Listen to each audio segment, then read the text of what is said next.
I never imagined the people closest to me could betray me like this. Stick with me while I share my story, and if it touches you, don't forget to support our channel by hitting that subscribe button, dropping a like, and sharing it with the people you care about. My name is Lena Harper. I'm in my early 30s, and until recently, I believed family was the one thing I could always rely on. I was wrong. A few months ago, my father passed away. He wasn't just my dad, he was my safe place. After my mother died years earlier, it was just the two of us. We talked every day. He always told me that no matter what happened, I would never be alone. Losing him broke something inside me. While I was still trying to process my grief, my older brother, Caleb, and his wife, Trina, suddenly became very involved in everything my dad left behind. At first, I thought they were just trying to help. I wanted to believe that. My father owned a small apartment. It wasn't fancy, but it meant everything to me.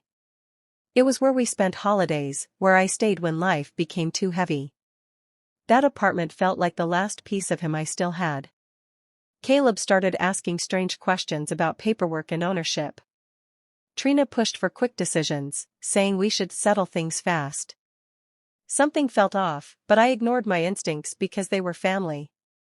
I was still grieving. I was tired. I trusted them. Then one evening, I overheard a conversation that made my heart drop. In that moment, I realized they weren't trying to help me at all. They were planning to take what my father left behind. That was the moment I understood one painful truth: if I didn't protect myself, no one else would.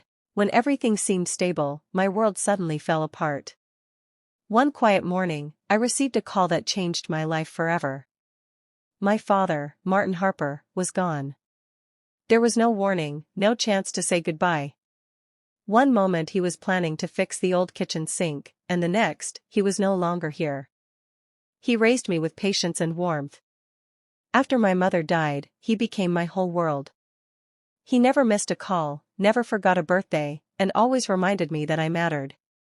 When life became heavy, he was the person I ran to. Losing him felt like losing my ground.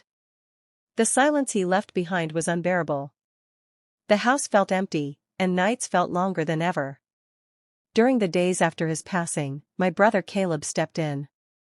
He spoke softly, checked on me often, and told me he would handle things so I could rest. His wife, Trina, stayed close too. She brought food, helped organize papers, and kept saying how important it was that family sticks together. On the surface, they seemed caring and concerned. Still, something didn't sit right with me. Trina often asked questions that felt rushed, especially about property and documents. Caleb avoided eye contact when certain topics came up. Their words sounded kind, but their timing felt strange. I brushed those thoughts aside, telling myself grief was making me suspicious. I wanted to believe their intentions were pure. I needed to believe it. At that time, I was barely holding myself together. I was mourning, exhausted, and emotionally numb. Trusting them felt easier than questioning them. I didn't know then that this painful loss would soon be followed by something even harder to face. What I thought was support slowly began to feel like something else entirely. As days passed, small details began to bother me. Caleb and Trina changed in quiet ways that were hard to explain. Their visits became less about comfort and more about whispered conversations that stopped when I entered the room. Whenever my father's apartment was mentioned, their tone shifted. Voices lowered. Faces tightened. Caleb started stepping outside to take calls, sometimes late at night. When I asked who it was, he brushed it off, saying it was work. Trina spent long hours scrolling through documents on her laptop, quickly closing tabs when I walked by. Once, I noticed property records open on her screen. She laughed it off and said she was just curious. They began visiting the apartment without telling me.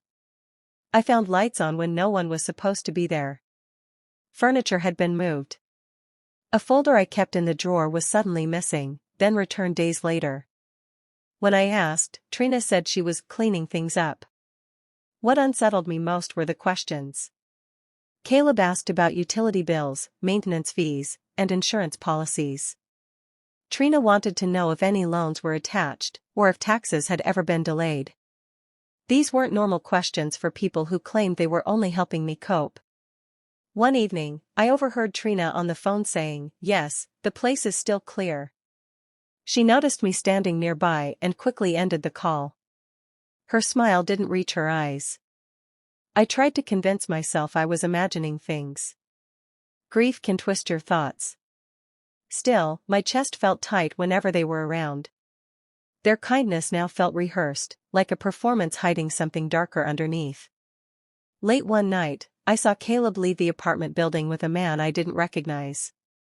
They exchanged papers near a parked car before parting ways. Caleb didn't see me watching. That moment stayed with me. Too many signs were lining up. Whatever they were planning, it had nothing to do with protecting me. It was becoming clear that my father's apartment was at the center of something they didn't want me to know about. I wasn't searching for answers that day. I was only trying to find an old photo album my father kept in a storage box. While moving papers aside, a thin envelope slipped onto the floor. It didn't belong there. The label showed a law office name I didn't recognize. Curiosity mixed with unease.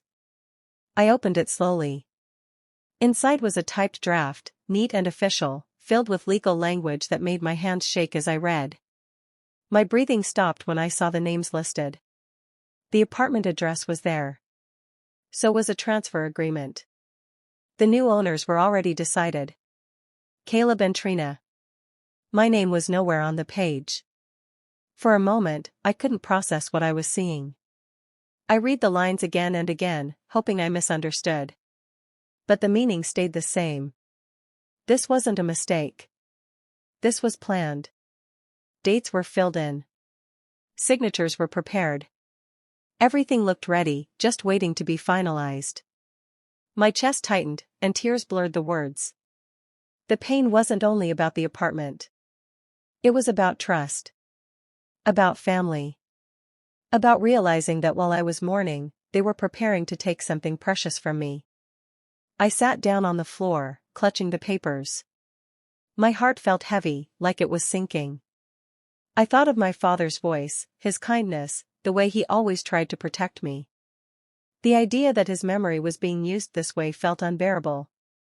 Anger slowly replaced the shock. My hands trembled, not from fear, but from hurt so deep it felt physical. They had smiled at me. They had comforted me. All while hiding this. I felt foolish for not seeing it sooner. Every strange moment suddenly made sense. Every rushed question now had a purpose. This wasn't help. This wasn't care. It was betrayal. In that moment, something inside me changed. The sadness was still there, but it no longer controlled me. I realized I was standing at a line I couldn't step back from. They thought I was unaware. They thought I was weak. After discovering the truth, I carried a storm inside me. Every time I saw Caleb, my heart pulled in two directions. He was still the person I grew up with, the one who used to walk me to school and defend me when others didn't. That history made everything harder. I wanted to confront him immediately. The words formed in my mind over and over, sharp and demanding. Yet each time I imagined his face, my courage faded. Part of me hoped there was some explanation, something that could make this less cruel than it seemed. Trina's presence made my stomach turn. I struggled to look at her without remembering the papers I had seen. Her calm voice and polite smiles now felt heavy with deception. Still, I stayed silent. Speaking up felt like breaking the last fragile thread holding our family together. At night, sleep escaped me. I replayed old memories, searching for signs I missed. I questioned myself constantly. Was I being too harsh? Was grief pushing me to assume the worst? Those doubts gnawed at me, even as the evidence stayed clear in my mind. Anger burned beneath the sadness. It rose whenever I thought about how easily they planned this, how little they seemed to care about what I was going through. Then guilt followed. Feeling angry at my own brother felt wrong, almost shameful. I avoided being alone with them, afraid my emotions would spill out. My hands shook when my phone buzzed with Caleb's name. I hated that he still had power over my feelings. I stood at a crossroads. Silence protected peace, but only on the surface. Speaking out risked destroying what little family I had left. Either choice felt painful. In that quiet struggle, I realized something important. No matter how much I loved my brother, love didn't erase what he had done. And pretending everything was fine was slowly breaking me apart. Once my emotions settled, clarity replaced confusion. I understood one thing with certainty: staying passive would cost me everything. I refused to let deception decide my future. If they were moving in silence, I would do the same. I stopped reacting and started observing. Every interaction became a source of information. I paid attention to timelines, patterns, and inconsistencies. When Caleb mentioned expenses, I noted dates. When Trina discussed logistics, I listened closely without responding much. They believed I remained unaware, and that belief worked in my favor. I began collecting paperwork quietly. Financial summaries appeared in shared folders they forgot to secure. Transaction trails revealed movements that raised serious questions. Each document felt like another piece of a puzzle slowly coming together. I saved copies, organized files, and kept everything backed up. I reached out to people who had crossed paths with them recently. A building manager mentioned unfamiliar visits. A neighbor recalled conversations about ownership changes. None of them knew the full picture, but their observations confirmed my growing suspicions. Late at night, I documented conversations I was part of, careful and precise.